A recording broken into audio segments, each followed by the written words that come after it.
It is the Anfield Wrap. It's a bit of a state of play-ish Anfield Wrap in a sense, both in terms of what Liverpool are doing and what Liverpool are up to, but also sort of looking at two of our rivals at the very least in the context of that as well. Manchester City and Chelsea will park Tottenham for now. Firstly, because they muddy my discussion, but secondly, because I'm not quite sure where they're up to. Obviously, we exist in a European framework as well, but we'll park that for the foreseeable future. Speaking of existing in other frameworks, we've got a London live show coming up. On July the 9th in Earth, in Hackney. If you are around, please do come. Tickets are widely available right now. Bring everybody you've ever met if you would like. It'll be a fantastic Saturday night. I am genuinely really looking forward to it. It will be a little bit different, and just be really clear, our live shows are most definitely not podcasts. We will not record it, John. People will never know that's happened. They'll never know what went on unless they were there. No, exactly. They're very different to what this Monday show is going to be. It's a celebration of Liverpool Football Club. It's a celebration of the team. It's all about getting together, enjoying ourselves, and especially when they're on a Saturday night, I feel like me and you take it up another level, Neil. Whether anyone likes it or not. Whether anyone likes it or not, it is indeed going to be quite. And you something. are involved. Yes, the audience. There is a lot of audience participation. Also, download the app to get all of our content that is widely available. So Hackney Earth, and then download the app, and we will go from there.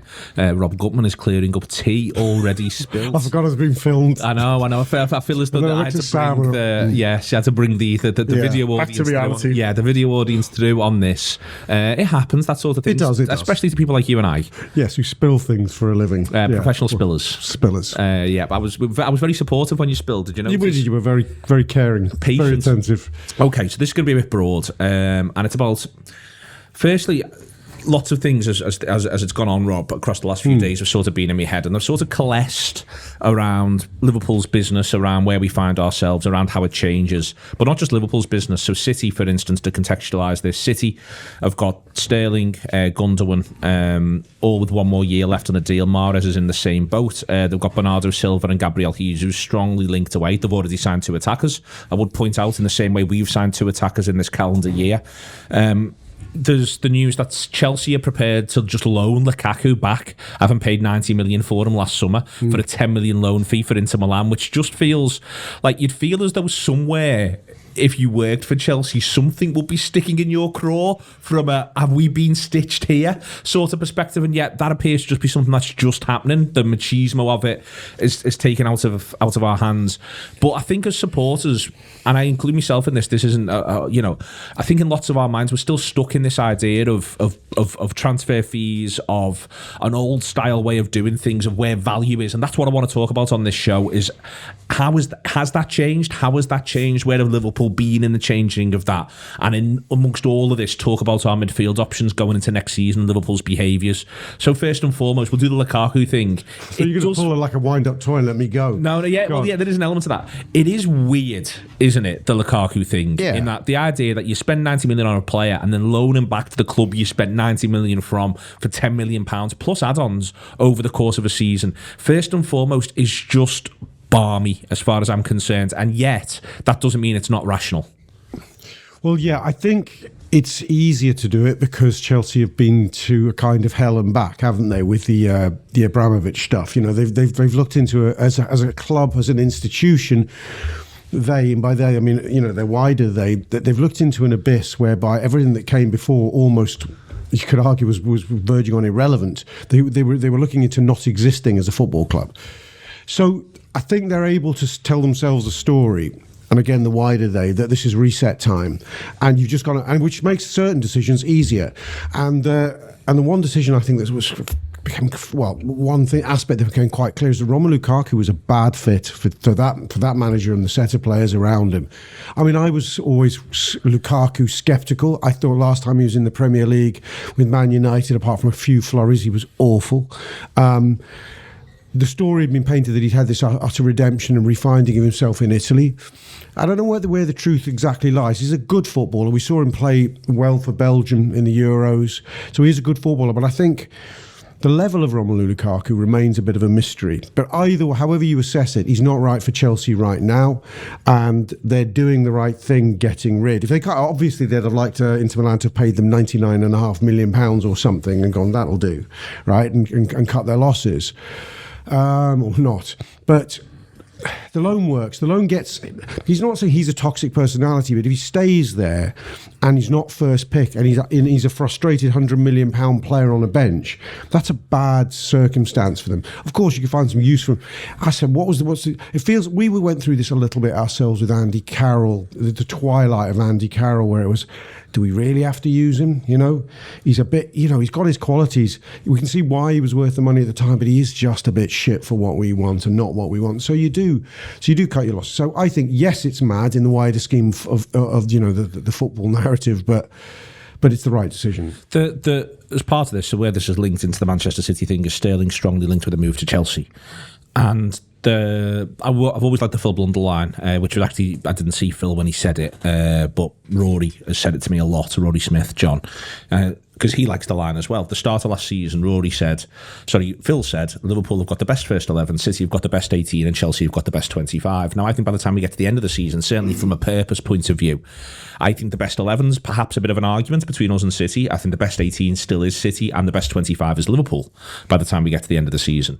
And part of that is the idea that footballers, a couple of them just didn't fit at Chelsea, and it seems to me that part of the logic of moving Lukaku on, if they do take this, is to create the room to then bring someone like Sterling, who you feel as though with the way in which they want to play will be a better fit for what they're trying to achieve. I mean, Sterling's a brilliant signing for them if they can get him over the line. You know, he wants weighing in, and that's the issue. And it's really interesting that City are in a similar-ish position to us with the Mane thing. Is that you can't just weigh everyone in.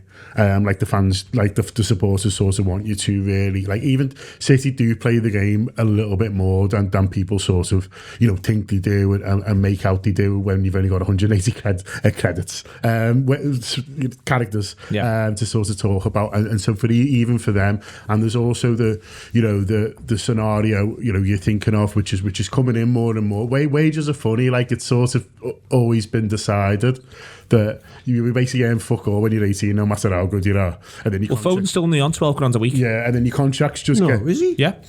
That has a new deal. He's still only on £12 a week, Foden, supposedly. He's not had a new deal still. Yeah, and the contracts get better and better the older you get, even if your legs fall off. and your last contract's boss, and everyone just cops for it because you've been underpaid at this time. And now the money's just got to such a level that more and more people, like on both sides, by the way. And funny enough, Sterling was the first person who blew up the idea of, well, just because I'm 19, why you're offering me shit money? I'm one of Liverpool's best players, which is what he was. So he was one of the first ones and him and his agent were one of the first ones who blew it up. The other side is that everyone's like, he's 19, he should accept this. And he's like, but I'm better than all these lads who are on 120 grand a week. And one of them's Mario Balotelli, and he's fucking shite. What are you talking about? But it's happening. The clubs are doing it the other side, and we're seeing that at Liverpool. And I think there's a little bit of that with Sterling at the moment, is that, this idea that your last contract's this big payday and makes up for the fact that you've probably been underpaid a little bit. I wouldn't be surprised if we're going to see more clubs and players sort of accept that the contracts are a bit more bell-curved and are a little bit more sort of like, well, if we understand that the careers are going on a little bit longer, but while you're at your peak, that will be your peak earning, and you sort of need to accept that, we're not all working in a bank when the 60-year-olds are on 80 grand a week, and no one's quite sure why. Do you know what I mean? This is fucking serious though now. And so I think that's what Liverpool are trying to do, and I think to a certain extent it's what sort of City are trying to do with some of these players as well. And so, and I think that's why the transfer fee is what it is. I've seen a lot of people surprised that Raheem Sterling for 35 million, but I really like the Swiss Ramble thread from last week. And is that being touted, that lower fee? Yeah, that's what they're saying. Yeah, because the wages are so high. And I really like the Swiss Ramble thread from last week, where he's the first person who I've seen talk about, and not just talk about, but actually do the maths as well, which always really helps around how much a football club's spending on footballers. Yeah. Let's look at it like that now, because honestly, if I see another comparison between the transfer fees of Núñez and Haaland, I'm going to scream. Because first of all, it doesn't count the fact that fucking everyone's getting weighed in. Haaland's nan's getting weighed in. Yeah, and I'm getting 40 quid off it. It's not taking that as a go. But also, like, it's not like back in the day where you're like, oh yeah, he's getting paid £5 grand a week more than him. It's £1 million a month It's $1 million, and that's every month. That keeps going. and so, you know what I mean? You can't just sort of, go, oh, he's 54 million, he's 64. What are the sort of Liverpool doing? It's like, it's insane. So who's the first person to sort of explain that? But I think football clubs, they're sort of 2-3 steps ahead of the likes of me, aren't they? Do you know what I mean? And so they've been sort of looking at this for a while. How much are we spending on footballers? What value are we getting from that? But also with the Lukaku thing, what space can we create this year that allows us to do what we want to do, and then we'll worry about next season then if we have to. It's really confusing though, if you think in a certain sense with City, and arguably to a degree with Liverpool. You look at these two elite sides who've Liverpool on the edge of a quadruple, City bagging their third title in 4 years or fourth and fifth. I'm losing count now. And in City's case, Sterling, Bernardo Silva, Jesus are all relatively young, aren't they? They're all Sterling is the oldest of that group at 28, right? Fabinho, we gave him the big new contract at 28, I think, by the way, and Andy Robertson. So we considered 28 quite young. So, and these are footballers that are still performing at a high level for City. Bernardo Silva was arguably City's best player last season, But the difference with Silva, though, is that Bernardo Silva, I think he wants to go. He wanted to go last summer, and that's one of the key differences. Sure, that's true. But the interesting thing is, but all Sterling and Jesus and Silva and Mahrez were talked about as possible leavers last summer, and especially around the talk that the likes of Kane could have been brought in. But it does make me sort of wonder. And also looking at Liverpool in parallel, where the two megaliths of the Premier League, Liverpool and Manchester City, don't fancy a bit of a freshen up. They think there's only so long you can mentally make these core of footballers, because there's quite a sort of continuity of the cast of this rivalry between Liverpool and City now. It's quite a few numbers who've been together fighting these battles. Who I don't know whether the respective managers, Pep and Jurgen, are thinking this is just going to end up being too mentally weary, as well as physically weary. Sometimes change for its own sake might be needed. I wonder if that's what Pep's thinking, because these are, as I said, they're relatively young footballers in his case who are assets. And I know you can look at each individual case. I'm probably overthinking this, and it's probably more. It's possibly more just the financial thing, and they're going, well, Raheem wants the same wage, he wants a bigger wage, he wants his last big pay packet, and City are just getting realistic. But if I was City, I would not want Raheem Sterling going to Chelsea. I mean, you don't need one thing. I think in a sense Liverpool need more rivals in this league. They need more quality in this league, so it's not just us and City. I think we've got a better chance of winning the title if there's more good teams in this league. I think City, although they don't like Liverpool chasing them, they certainly don't want other good teams in this league. That's why I thought we could, despite putting together an incredible run in the last third of the season, ultimately we couldn't overhaul City because there just weren't enough games left for them against teams who could take points off them. That was the problem. It'd be nice if Chelsea and Tottenham had both been that 15-20% better. Well, Tottenham beat them home and away. Well, yeah. I suppose, actually, that's maybe something. Home and away. Okay, sorry, I don't mean that. Maybe it'd be nice if there'd been another Chelsea and Tottenham in this league, So Sterling will be 28 in December, so any moves he makes on that. Now. He's 27 now, he's 28 in December. Just on Foden, by the way, he might have a highly incentivised contract, but the basic of the last contract he signed in 2018 was $12,000 a week. I'm trying to get to the bottom of it, but genuinely that's still where he is. Around that, I'm sure there'll have been certain markers that have been hit in the meantime, but that he hasn't signed a new deal, and one was much mooted at different phases during last season. But supposedly Haaland coming in has made Foden go, hang on, you want to give me $150,000 a week, but you're giving this fella this much, and that conversation's began to be had. Incentives are another thing that people are sort of ignoring. There's still a lot of our Mane saying, he's only on $100,000 a week. I reckon there's 1 week in the last 4 years where Sadio Mane's earned $100,000. Yeah, do you know what I mean? Like, there was there's 150 as well. That contract he signed an extension in 2018. That was all. So even that's not even true. That's not even true. Yeah, but from what I can gather is that the year we won the Champions League and then the year after we won the Premier League, everyone but especially the forwards got fucking weighed in. Just on that, I sent a piece to Rob, and I think this is an important thing. So this before the last contract Firmino signed in 2018. Do you remember the game? You will remember it because we were in Oslo when Liverpool went to Southampton and won 2-0. Yeah. In that game, off the back of his incentives, there was a piece in the Daily Mirror that we found. Firmino's basic was $67,000. But because of what happened in that match, he got £180,000. Yeah. and that was 67 grand, and he got 180 grand off the fact that he scored. He scored and got an assist. He was on a 35 grand a week assist bonus, I'm sure. He was, and then within that, the goal toppled him into a category where he'd scored that many goals in the season in the league and the Champions League, so the goal counted for this much, and all of that sort of stuff. We thought we had a good day. Well, yes, exactly, and that's where all that ends up, and that is a complexity within this. But the same thing is happening. I think it's more pronounced within Liverpool, but the same thing's happening with City, and the same thing's happening with Chelsea. I don't think we're unique in this. I just think our version of it is significantly more pronounced around individual and team bonuses, but theirs is still present, if you know what I mean. That's why I said there about Foden. It wouldn't surprise me if Foden's is in there. So in amongst all of this, Rob, Liverpool's midfield options have come under scrutiny because something will always be under scrutiny. They've added 2 forwards in the last God knows how long. They've got 4 quality centre-backs. They've added a young right-back who I don't think is going to play very much. I know you and I differ on this view, but he's there or thereabouts. We'll come on to talk about Calvin Ramsey this season later on. But the midfield's come under a degree of scrutiny off the back of this. What we can say with a level of certainty is Liverpool have bid for Tchouaméni. They were seriously in for Tchouaméni. Yeah. They haven't got Tchouaméni. He's gone to Real Madrid instead. And now, as of yesterday, reports are that they definitely want to keep Alex Oxlade-Chamberlain. And I think that's difficult for people who can probably make an argument. There is, let's say Tchouaméni is the best version of Tchouaméni that Liverpool thought he could possibly be, and everyone can have their own view of Alex Oxlade-Chamberlain, and people would argue there's a lot of centre midfielders in that gap. Now, whether they're right or wrong, people would argue there's a lot of centre midfielders in that gap. But we've seen over and over, Rob, that this Liverpool setup is consistently prepared to wait. It's what they do. And that's what I think is different to other setups elsewhere, and certainly other Liverpools in the past.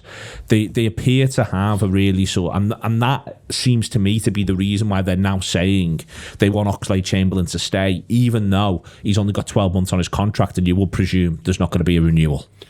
Well, the Liverpool recruitment setup that's been in place under Edwards and now Julian Ward for the last few years has valued leverage hugely, being strong in all manner of negotiations. It means they value being consistent and being read a certain way as very, very important. So Liverpool are always going to say something like, we're really content to keep out Alex Oxlade-Chamberlain. Whether they mean it or not is really hard for us to know, because Liverpool are prepared to go all the way to the wire and keep Alex Oxlade-Chamberlain. If someone wants to bid 9 million, Liverpool want 10.5 million, Liverpool probably going to keep Alex Oxlade-Chamberlain, whatever the number is, take my point. Yeah. Just as Liverpool may be bullshitting, and they have done in the past, about whether they want to get another big player midfielder in this summer. They may well be bullshitting. They were definitely not in for Thiago. In fact, Liverpool's communications people were laughing at... So it was a fantasy. Yeah, we're laughing at journalists who inquired about Liverpool's reported interest in Thiago, and then he signed for Liverpool. So Liverpool were bullshitting. Danny Ward was going to be Liverpool's number 1. Yeah. But then in other summers, Liverpool said, no. Well, let's take the centre-half example. Liverpool said, we won't be panicked into recruiting a centre-half for tens of millions until we know the right one is coming in. And they were true to that word. They waited for Konate. And they waited for Van Dijk before then. And they waited summer of 2017, they couldn't get Van Dijk. They waited until January to get Van Dijk. Yeah, there were people, and it might have been me with a pint on me, so why can't we just get Harry Maguire for 20 million or something, or 30 million? So we know Liverpool have a lot of previous and going, no, I don't want to spend 30 million on a Sangara from Ajax, for example, or PSV, I can't remember who he plays for PSV. Because that's 30 million that could go towards Jude Bellingham next year. And Liverpool can say that and really mean it. But we just don't know. This is the problem. This is why Liverpool have been so successful in the market, because they're really quite hard to read. And as fans, that's very, very frustrating. What I do personally find fascinating is that it seems beyond speculation now that Liverpool were in for Tchouaméni. And the price was always going to be hefty. The wage was always going to be half decent. So it was a big deal. It also seems hard to believe that Liverpool, if they'd signed Tchouaméni, would have then also gone, well, by the way, we're not interested in Bellingham in the future. I think they'd still... My reading is that if they'd signed Tchouaméni, they would have also looked to get Bellingham a year or two later. Agree. So, let's join the dots here. Liverpool were interested in signing 2 big new midfielders. And quite frankly, why shouldn't they be? Because the ones we have in stock, I know we're going to come on to talk about it, are not getting any younger. So if Liverpool were looking to buy two big midfielders, and they were being prepared to wait for Bellingham anyway, it sort of makes you think maybe they are interested in another midfielder this summer, because there's another one, outside of Tchouaméni. If they wanted, let me summarise this. They wanted two within 12 to 15 months. Bellingham's one. Who's the other? It doesn't matter if he's going to come next year, but there is another name out there. That's all I'm going to say. And that's what I've concluded now. He could come this summer. He could come in a double swoop with Bellingham next summer, but there's another name out there. Yeah, I think there is a way that Liverpool sign a midfielder and without sort of, what's going on, they sort of lied again. I think the conclusion that they've come to is that, and I don't know what it's been pushed by. Maybe it's the fact that they haven't had the offers in for the likes of Chamberlain that they expected to, or maybe it's because Tchouaméni got too expensive, and other quotes that we're getting from midfielders who we do like, and I'm sure it's not just him, a little bit sort of too wild. I sort of suspect, and we're all guessing here, aren't we? But they'll think the size of the squad we have right now is what we're fine going into the season with. And me and you do a video sort of series, if that's not too grand a word, called The Squad, Neil, and we did it at the start of July, and it'll still be there on the app, and we did it, we'll do it at the end of the transfer window again, where we look at the defence, the midfield and attack in sort of fairly forensic detail, and what we normally end up concluding, correct me if I'm wrong, for the midfielders, is there's enough of them. There's just a question mark over the quality, but that's very much an opinion. Really, people will have different opinions on the quality of all our midfielders. But also, I think what is fairly hard to disagree with when you go through the process that me and you go through is that the balance isn't quite right. And so even if you're happy to say that they're all really good players, and I know people will listen to this will disagree with that for certain individuals, and that's up to them, I think there is a slight balance issue there. And so that's where you think, well, surely we could address that. I think if they get a good offer for Chamberlain, he goes, and then I think they go back into the market, and I think Liverpool are able to say, well, that was when we thought Chamberlain was staying, but we got an offer for him. He really wanted to go. It was a decent offer, so we've let him go. And then now things have changed because that's happened and we weren't necessarily expecting it. I think that's a way we come out, that everyone comes out of it saving face, including Paul Joyce, who doesn't give a fuck. But just on that though, in the Mirror, so I sent you a Mirror piece that discussed Minamino, who Liverpool are happy to let leave. Looks like he may well be going to Monaco. They appear to be the club that are most touted at the moment. I think you do really well there, I hasten to add. On the Mirror piece, the language is just really interesting, and I think it's the way Liverpool speak. Like, I think no one quite uses this language, I think, about other clubs. Maybe I'm wrong. Liverpool would prefer to lose him on a free, this is with reference to Chamberlain, in 12 months' time, rather than sell him and be forced back into the market for a midfielder. Like, someone's got to go and grab Julian Ward and put a gun to his head and go, lads, whether you like it or not, you've got to go back into the market for a midfielder. This is the fella who's theoretically the head of Liverpool's sort of football operations and the transfers, if you know what I mean. It's this idea of forced back is, it's not the idea that they want to move Chamberlain on because they want to create the space, which throws me back to the Lukaku conversation and how Liverpool appear to approach a lot of this stuff a little bit differently. That's, to me, John, the interesting part of this, because I sort of agree with you, but Liverpool's outlook that they at least try to show to the world is, we're happy, we're settled, we like these, we've got a plan for them, we're going to run them, this is how this works. And I think that's an interesting shift from what you hear from a lot of other clubs on the whole. The idea that for Liverpool to go into the transfer market, they would be forced back into doing so. Yeah, and look, there's a variety of reasons why Liverpool would want these kind of statements going out. Because even, Paul Joyce is a really well-connected guy, and, we're able to speak to people, throughout football and not just Liverpool Football Club. People always think leaks come from within clubs, but, there's a variety of ways that people get stories. But regardless of that, Liverpool don't want what you've just said, or the idea that, what Rob talked about before, they don't want that out there without a reason. So what, you got to look at what is the reason for that. Now, part of the reason for that might be just managing expectations. Do you know what I mean? Like, we don't want the fans, getting all excited thinking a big midfielder's coming and then being flat. That could be a reason. Someone could also be just being sound to Paul Joyce and just say, like, just sort of tell them, that's it, mate, I wouldn't just have a week in Marbella. That sort of thing might be going on. But the more likely scenario seems to me that it's a sort of, a semi-bargaining position, really, that, and this isn't me saying that, that could be it. I think Liverpool, I think we need to accept that, there is a possibility that we do go into the season with the very, very good squad, by the way, that we have now. But I think there's so many moving parts in football, and there's so many different things, and the idea, I just can't imagine someone coming in with a decent offer for Chamberlain and us not going, well, yeah, so it's all that Chamberlain wants. Yeah. Sorry, John. That's the key. Yeah. Well, both these things, but the decent offer and what Chamberlain wants.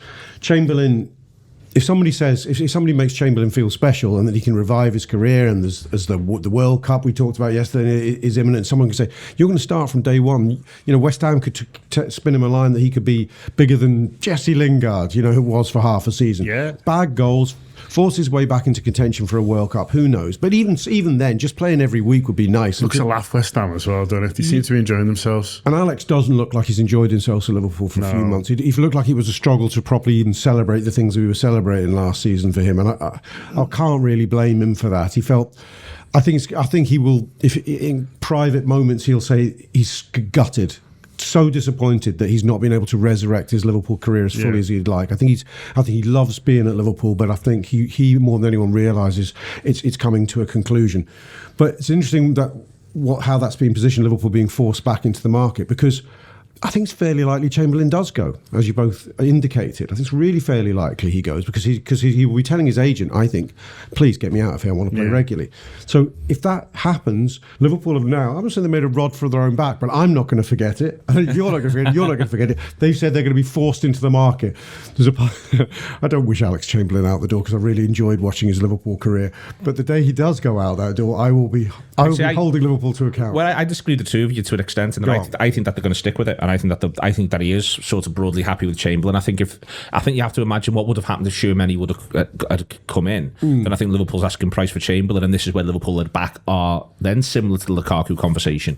Would have been, well, we will take you 9 million because we don't want to carry the extra body. We don't want the lad knocking around. We think we've got the right number. We'll just cash in now because we've got enough. Yeah. I think Liverpool's current position, including Chamberlain, is we've got enough.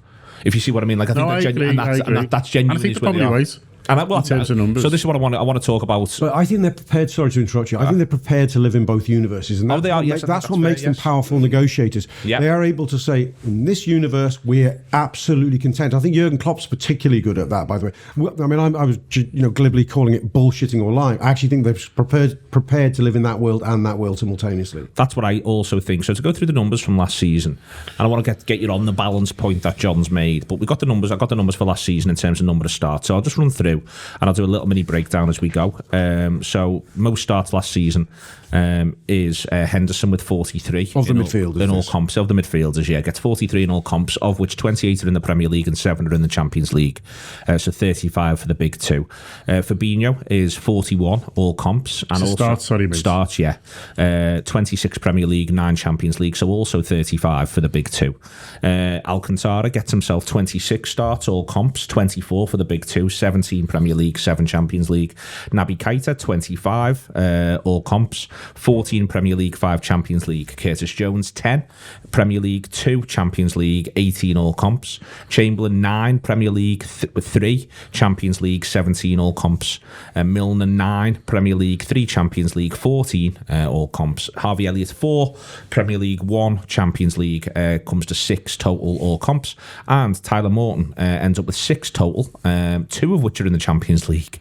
1 is in the Premier League. What's Curtis again then? League Curtis was 10 League and 2 Champions League out of his 18 starts. It's mad he's still only 20, by the way. Over the course of the campaign, I know. It doesn't fit. Who's still only 20? Curtis Jones. Is he? Yeah. That's what it says on the sheet, and I would never call a sheet a lie. It does say on the sheet. I'll just double check that. That could be start of season age, because they do that. Yes, he turned 21 in January. Okay, so that's the start of the season. It's the start of the season age. He's still young. It is still indeed young.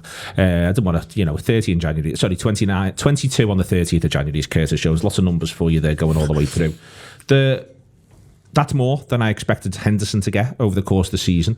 I actually wrote a thing for it. So it's the most any players ever played under Jurgen Klopp in his 57 appearances is the most. It's the most than any. Yeah, it's mad, isn't it? That any players ever made. Henderson this season didn't quite see that coming. 35 starts in all comps. Fabinho also 35 starts in all comps. As I said, 35 Premier League and Champions League starts, and Fabinho 35 Premier League, Champions League starts. That all the maths on that all adds up. Effectively, it equals 39.390s because Chamberlain gets a couple of those games starting up front, so that sort of skews it a little bit. Everybody else who starts in there does start in midfield. Chamberlain with a couple up front means that it's 39.390s in there across the board. Mad that no one breaks 30 in the league, isn't it? That's. I think you go back a few years. There was a bit more of that going on. So Gini did 36. Sorry, Gini did 36 in his last year. On that, what the Liverpool midfield conversation actually reminds me of now is it reminds me of the Manchester United midfield conversation between 2006 and 2010, when everyone would say, "But we still haven't replaced Roy Keane."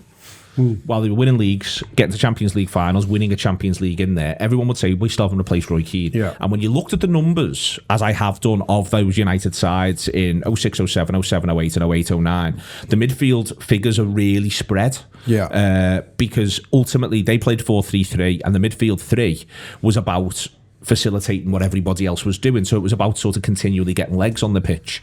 And eventually they change. And Manchester United, everyone always changes in football at some point, but it's a really interesting little comparison. And as I say, the year in, year out, Liverpool need to go and buy a big midfielder thing that I think we're now into the second year of. And even with Thiago the year before, it felt as though it was present as well in the summer of 2019. It hasn't borne in quite the same way, but Liverpool have still broadly been able to maintain being successful. You don't like the balance, or you think some people don't like the balance. What when you think that the balance might need to be different, what do you think? It's more. I guess it's the six really, and feeling like if Henderson's. If Fabinho, is not available, or we want to give him a bit of a rest, is Henderson the best person to do that? Also, there's the fact that if you're taking Henderson out of there, you haven't necessarily, you can't use him in other places really. And so, in a funny sort of way, we've become strongest on the left side of midfield. So if you think about it as a three, there's the base, and then there's left attacking midfield, if you like, and right attacking midfield. But that's the wrong way to sort of describe it, because the right one does more attacking, really. And so on that left side, I thought that became one of Thiago or Keita, and they were both doing their job really well. But I think that's Curtis Jones' best position as well. Yeah. And so you put sort of them three in there, and I really like Curtis Jones, and I know not everyone disagrees with me. Sorry, not everyone agrees with me and disagrees with me. But I sort of really like him there. But I think. So whoever of those three started in a league game, I will be really happy. And even Milner as well. Yeah, I think Milner's great there. So you've got four there, and if any of those four started, even in a big league game, I'd be like completely fine with that. I think in the other positions, you get into the third one, and you're like, fucking hell. like I'm not sure that's going to work. There's a lot more question marks, let me say, if you get into the third one. So six, you're playing Fabinho, Henderson, who's the one after that, and how are we feeling about that? The right hand side, it's probably still Henderson one. He starts the Champions League game there. You could do a bit of Keita there if you wanted to. Keita starts the semi-final there against City. He starts there against United. Yeah, and does all right. Okay, so if you say Henderson, Keita, your first two choices sort of there as well, if you allow us a bit of doubling up, because we've done that everywhere else. But then if you're having to move Henderson into six for whatever reason, then you lose one of the options. So your third one is Harvey Elliott, who starts the season well, but there's still question marks. Obviously, we've got big question marks over Chamberlain, including will he still be at the football club? And so I think that those two areas, I feel like But signing one of them will make the other one stronger, because if you get Tchouaméni and you say to Jordan Henderson, don't even worry about fucking six, maybe even ever again in your life. You know what I mean? This is sort of where you're playing now, really. And also sort of the other way, if you sign the boss attacking midfielder, you say to Jordan, more often than not, you're going to be playing here this season. Does that make sense? Yeah, no, it does. I do think that we need another body. I mean, you and I have discussed this several times. We only need another body if someone's leaving, is what I would say. Well, I mean, I always disagree with me, but my argument is I'm fine for. So the balance conversation I sort of get, because what it actually turns into is you'd like an Elliott you had more confidence in, which is not to disparage him at this point, or you'd like a Chamberlain you could back to the hilt. Yeah. That's what you say. Yeah. I don't want to block Curtis Jones and Elliott's progression, and they're both capable of. Klopp might say, you know what, in 3 years' time, my 2 eights are Curtis Jones and Harvey Elliott, and at some point you just got to let them run. But I do worry, and I know this is the eternal fret of the fan, what things look like if Fabinho, who has had lengthy-ish injuries before, is out for 6 or 7 weeks, which is not impossible to happen. I don't think that's over-fretting to say that could happen, especially as he has got a track record. I know we've done that with the front three endlessly, but their track records with not getting injured suggest that is being over-concerned. So Fabinho out for 6-7 weeks means you put Jordan Henderson there at the moment. That is the go-to, given the existing squad. But we have, and you can see it in Henderson's starts figures, we have rotated Jordan Henderson a lot, and we got a lot out of him by doing so last season. He recovered to have a really good, after a slow start to the season, to have a really good season where he managed his minutes really, really well. If Fabinho's out for a period of time, I wonder if you then end up playing Jordan Henderson a little bit into the ground and therefore having that negative. You're not just playing him 6; you're playing him 6 every game. Yeah, and that negative virtuous cycle which we saw in the season before, where we were overplaying players and people were getting injured. That is my concern with that position in particular, and I think I'd sleep a lot better if we brought another midfielder in. And look, quite frankly, Liverpool wanted to bring in Tchouaméni, right, who would have covered a bit of Fabinho and a bit of Henderson. I think that sort of set of midfield positions. I don't think if you retain Alex Oxlade-Chamberlain, he gives you cover for those set of positions. And that's even before you start a conversation about what level Alex Oxlade-Chamberlain is at. He covers Henderson at 8. Up to a point against the bottom 13. Yeah, but you've got to play them. Yeah, sure. But then again, you don't know when the injury happens. No, I agree with that. I think what you don't want to be doing is, I don't think you want to be running into the season with 9. I think 9 gets you to the point where you've just got one too many. I'm all for you. Yeah, you let Chamberlain go cheaply if that's the case. And that's clearly what they were sort of looking to do. But what they're not going to do is not just that Tchouaméni comes in to cover; it's that they see him playing centre mid for Liverpool for 5 years. If you see what I mean, I think what this conversation actually is, or what it is for some people, is whether or not you go and buy a new 4th or 5th choice centre mid. And let Chamberlain go because you feel as though he's 8th, and you knock Jones and Elliott and Milner down the pecking order to the point that you might have an idea where Milner finishes the season next season as 8th choice, and others have sort of moved around in your pecking order. But so the question is whether or not there's an argument to basically go and get a utility midfielder, if you see what I mean. But I don't think that's what Liverpool want to do in the way in which they go about their business and their sort of outlook and their structural thing. And that's why I think it's a structural conversation. It's not just a player conversation, it's a structural conversation.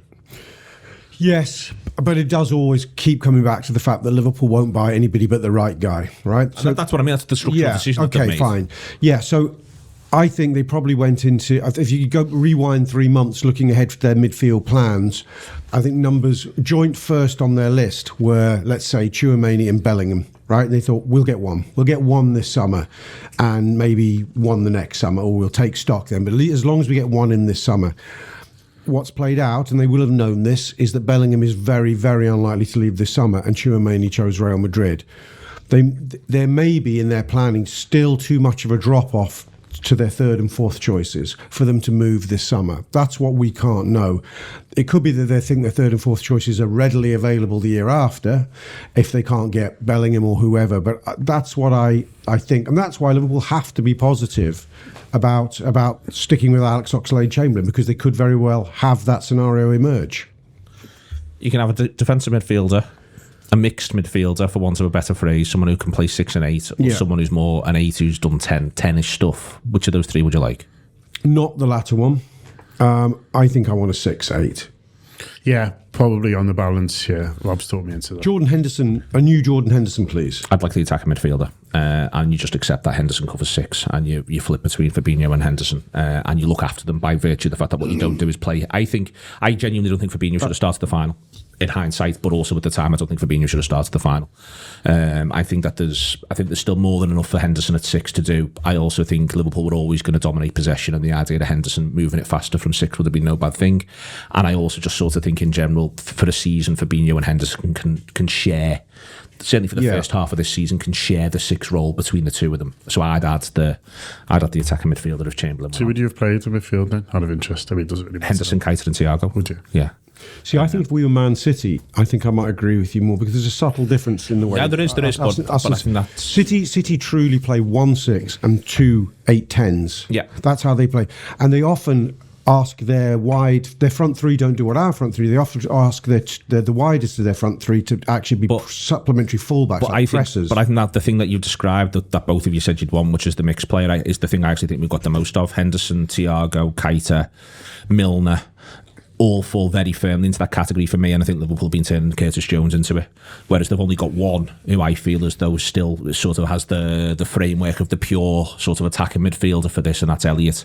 And they've got 2, maybe even 3, who could just play as a 6 depending on certain games. You could even just lash Thiago in there and trust for the best. Milner plays there away at Southampton. Milner's the 6 away at Southampton, starts there. I feel with Milner, we've been saying for 3 years, and this will be Milner's last year, we can't really count Milner. And, you know, that argument's never going to weaken with each passing year. But not in Jurgen Klopp's mind, it's not. and you know what?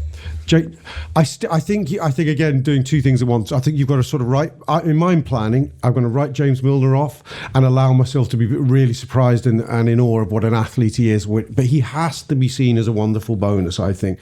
Given his age... Listen, I had him down as getting 5 Champions League and league starts last season. I wrote a big thing about this, so I think the midfield will work, when there was loads of links with Saul, and I was saying Saul will be one too many.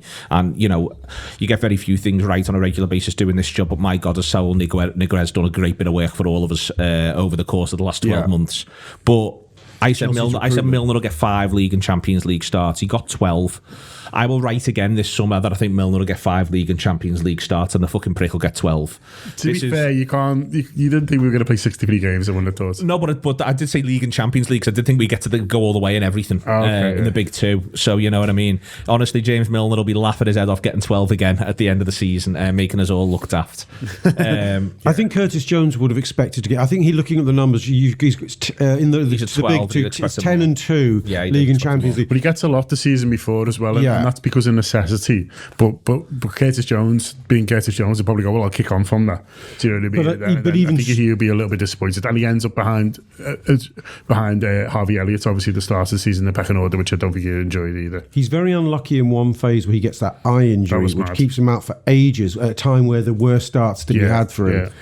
And also it happens, I think, just after a phase in the autumn where he's really electric. Brentford away. I want a really big pre-season from Curtis Jones. He's my, if you want to be free to watch in pre-season. One of them is the big fellow front who's going to add loads in, obviously. But Curtis Jones, I really want a big pre-season from. I wanted you to have Curtis in positions 1, 2 and 3. I would like if I could make if I could make a realistic wish for the season, one of Harvey or Curtis. Wishing 2 seems to be asking too much, to have a serious breakout season. Something not possible. Not something not a million miles off like Foden's breakout season. I'd really like to see that from one of them. Maybe that's asking too much of them, but I think they both have it in them.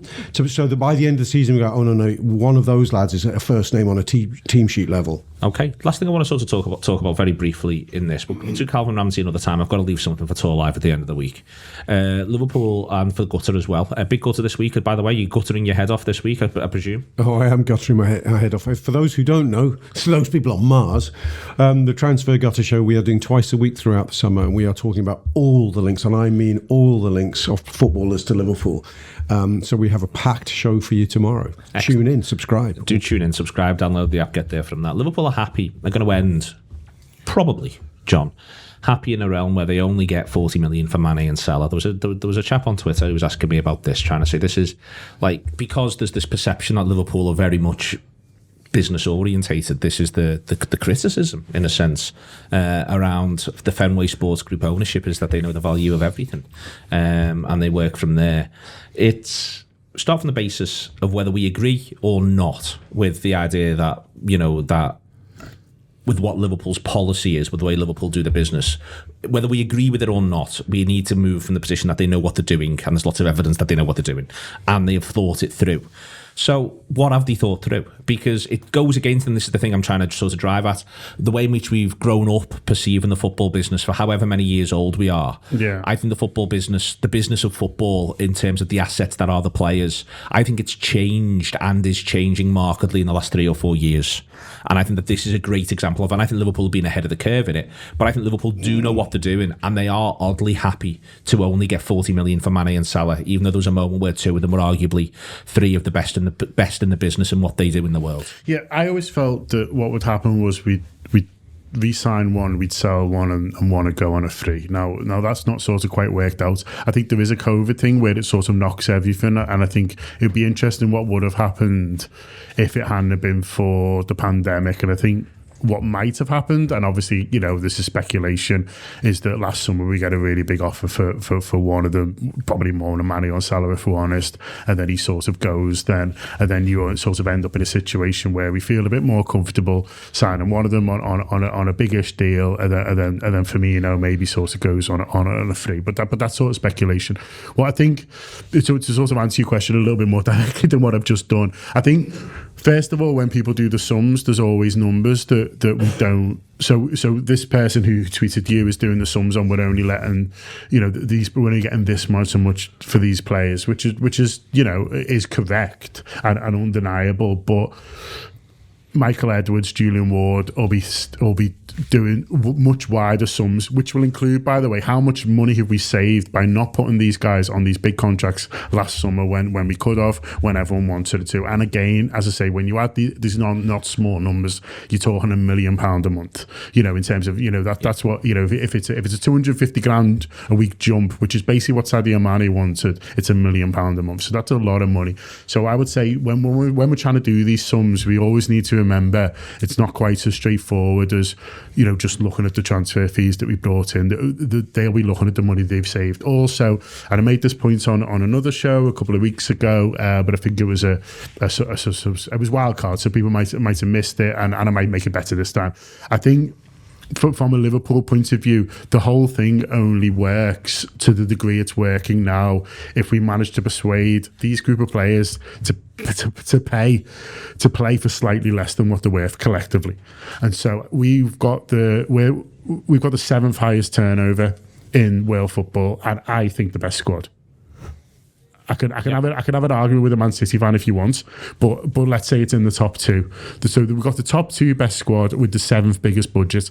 Now that only works if, well, and we're not backed by a state. Yeah. So first of all, it can work if you got Man United just spunking money all over the place like idiots. You know, that's one of the ways you sort of get ahead. But generally, you need to outperform your wage bill, and that's what Liverpool have done. But eventually, these lads go, no, I don't want to outperform the wage bill. Thanks very much. I won't weigh in from whatever. But we can't sort of put them all on that. So I think they back themselves to find the next lad. I don't think Jurgen Klopp sat around here going, well, wasn't it really lucky that we got Mane and we got Salah and this sort of happened. I think he's loved working with them. I think they've been brilliant players, and I think he loves them dearly. But I don't think Jurgen Klopp sat there thinking these are the only group of players that I could have had this success with. I think he backs himself, his coaching staff, the environment and culture at Liverpool Football Club, as well as people like, you know, Henderson and Milner, who it's interesting he has pushed forward and said, no, these are the people that you do sort of need to sign up to basically create the situation where we are overperforming, and I'm careful with those words because we are a Liverpool Football Club, we are a super club, as you always point out, Neil, and I believe that we should be towards the top, and we should be sort of challenging for everything, but so do lots of other clubs, and they're not. And so I think for us, you know, we have to be in the position where we are getting more out of what we're paying footballers than where we're sort of sat. And I think that's why we can't have to sort of, you know, once the lads start saying, I want this and I think I can get it out there, we've sort of got to say goodbye to a couple. And it's a shame the 2 big ones are happening around the same time, but that's the reality. I think what has turned the tide of Liverpool's view of how you deal with these contracts will have happened, I think, a few months ago when Sadio Mane's agent became aware that Bayern Munich were going to give him what reported 330 grand a week. Yeah. I think if you rewind a year, Liverpool were probably saying to themselves, We can probably box. Sadio wasn't playing as well a year ago. Let's get that right. We can probably box Sadio by just keeping him on similar money to what he's on now, but letting him play till he's 33 at Liverpool, maybe a little bit more. Mo, make a bit of an exception around him, and he'll earn more than Sadio because he's had a better season than Sadio, and it's even Sadio will get that. So they might have had that general play out. So Sadio will get 180, 200 grand a week. Mo will bump up from 250 to 290 or something. And they'll both be broadly happy. There's a disparity, but they're both getting weighed into their relative football dotage. Then, somewhere along the line, Bayern Munich spoke to Sadio Mane's agent and went, "We'll have you for 330 grand a week." Sadio bounced back into Liverpool and goes, "Look how they value me. You want to match that? I still like being at Liverpool. I think that's quite likely." Liverpool went, "Absolutely not. There is no way you're getting 330 because we have to give you 330. Then Mo Salah's demand for $500,000 a week. We've definitely got to have to do that as well. And by the way, Virgil van Dijk's going to come knocking, as is so and so and so. So that is going to create the spiral of madness we are totally against. And by the way, Sadio, you weren't even that good last season. I know everyone's blinded by Sadio's last 4 months of his Liverpool career, but he has an 18 months where not at the elite level. So they're thinking you can fuck right off on that. And they started looking around, saw Darwin Núñez emerging as one of the top 3 or 4 young strikers in the world. Saw Diaz, I'd argue. And Diaz as well. And go, these are some serious players available who will sign for the reported 90 to 100 grand a week wage, which is nothing in elite terms. Okay, the fees are big. These are swaps we needed to make at some point. You are bringing this forward for us, and that's how I think this has caused this to play out, such that it is unlikely, as we stand today, that Salah re-signs for Liverpool. Okay. Contractors' rewards. Contracts to sign, followed by contractors' rewards, which Sadio and Salah both got. Contract for what comes next, I'd argue they got that as well. And then contracts as millstones, and Liverpool make the decisions between all of these as they go. The wider point, just to sort of sum up, is I think it's hard to think a lot of this stuff through, because I think Liverpool are trying to do it very differently, but I think also simultaneously so are our rivals, even the ones who are backed by the state, to refer back to Manchester City. Sterling, Gundogan, Silva and Gabriel Jesus all linked away in Mahrez's contract. I think they're just going to run it down, by the way, City. I think City are just going to run Mahrez's contract down, and that's why it wouldn't surprise me. I think it's going to happen more. Yeah. As in more and more across, because I think we're sort of one of the ones who it's happening to first, so everyone's sort of shitting themselves. But I think it's going to happen more in world football. We're the ones who are also comfortable with it, have decided we're comfortable with it happening. Yeah. So Emre Can's the first one that we do it to in the new sort of era. We just say to Emre Can, well, we can't come to an agreement, don't you worry about it, we'll see you later on. Then we buy Fabinho for 50 million, I hasten to add, a couple of weeks after that's decided. And that's really interesting. I think it is going to happen more, and I think it's now, it's happening a lot. If you look on Transfermarkt, the number of big contracts that are out next summer is massive, and some will get resolved, but others just might not. I think there is a complicating thing, and with Sadio Mane is the classic case of this. I think we would have let Sadio Mane run down his contract if we hadn't had a compelling alternative on the market available. You can decide whether that's a Diaz or a Núñez. But had that player, as we've talked about with midfielders, not been available, I think Liverpool would have said, I don't want 35 fucking million from Bayern Munich. We'll have you run down your contract instead. But that's where I think that bucks that trend, John. If someone's got someone they can bring in now, because they go, well, I would bag you off for him anyway, so we'll get a fee for you. But where they can't, then they'll run it down. More to come on all of this, more to come on Ramsey as well, more to come on the philosophical questions, what does or doesn't constitute value, what does or doesn't constitute worth, and are worth and value different? It's the Anfield Wrap.